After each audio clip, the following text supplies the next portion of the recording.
Crockett's brag. I'm that same David Crockett, fresh from the backwoods, half horse, half alligator, and a little touch with the snapping turtle. I can wade from the Mississippi, leap the Ohio, and ride upon a streak of lightning and slip without a scratch down a honey locust. I can whip my weight in wildcats, and if the gentleman pleases, for a $10 bill, he may throw in a panther. Hug a bear too close for comfort, and eat any man opposed to Jackson. Fink's brag. I'm a Salt River roarer. I'm a ring-tailed squealer. I'm a regular screamer from the old Mississippi. Woo! I'm very infant who refused his milk before his eyes were open, called out for a bottle of old rye. I love the women, and I'm chock full of fight. I'm half wild horse and a half cockeyed alligator, and the rest of me is crooked snags and red-hot snapping turtle. I can hit like a fourth-proof lightning, and every lick I make of the woods lets an acre of sunshine. I can outrun, outjump, outshoot, outbrag, outdrink, and outfight, rough and tumble, no holds barred, every man on both sides of the river from Pittsburgh to New Orleans and back again to St. Louis. Come on, you flatters, you barters, you milk-white mechanics, and show me how tough I am to chaw. I ain't had a fight for 2 days, and I'm a spailing for exercise. Cock-a-doodle-doo! Hooray for me!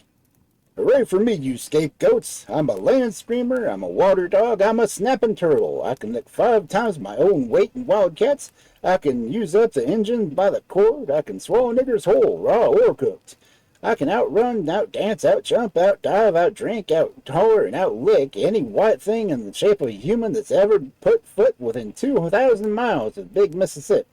Ooh, holla, you varmints, holla for the snapping turtle, or I'll jump right straight down your throats and quicker nor a streak of grease lightning can down the niggers. I'm in the fur of a fight, and I'll go to death for a fight, and a fight if I must, or I'll tar up that earth all around and look cantankerous, or else I'll have to be salted down and save me from spilling, as sure as North Mississippi alligators make fly traps on their infernal doubly jars. Bully of the Salt River. The bully of the Salt River war was named Skipworth Branch. He slept in his hat, chawed his victuals with his foreteeth, and would scream through his nose. He sunned himself in a thunderstorm, went to meeting in 2 horses, never turned out for a man or beast, and was sworn to look everything he saw, except his own mother and father. He would walk 10 miles at any time of day or night for a fight. He called himself Great Oak that grows half its length underground and turns up its roots unexpected.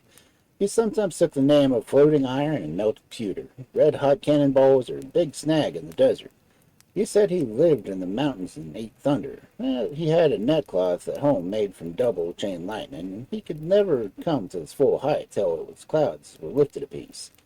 He called himself a west wind full of prickles, a dose for old King Tuck, and the jar plaster of the Allegheny Mountains.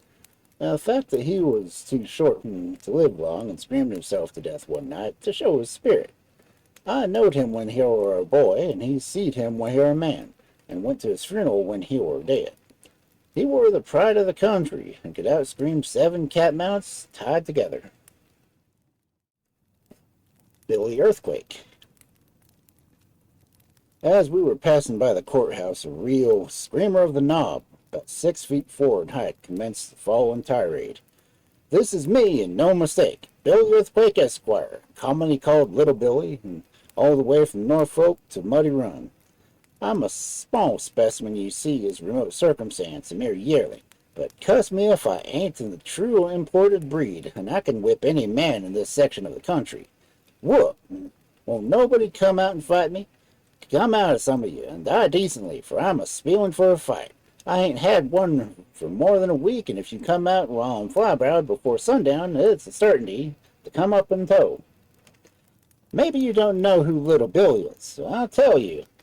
I'm a poor man, it's a fact, and I smell like a wet dog, and I can't get run over. I'm the identical individual who grinned the whole menagerie out of countenance and made a ribbon-nosed baboon hang his head and blush. Woo!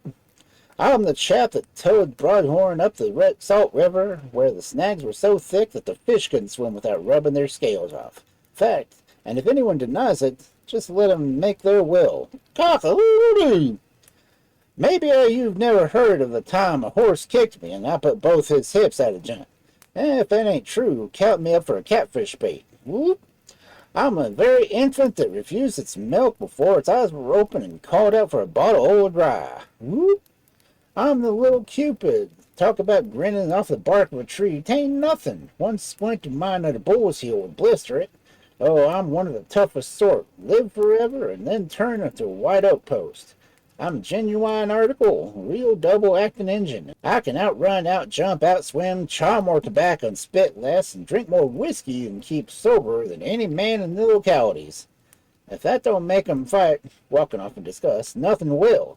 I wish I may be kiln dried and split up into wooden shoe pegs, if I believe there's a chap among 'em that's got the courage enough to call her hand.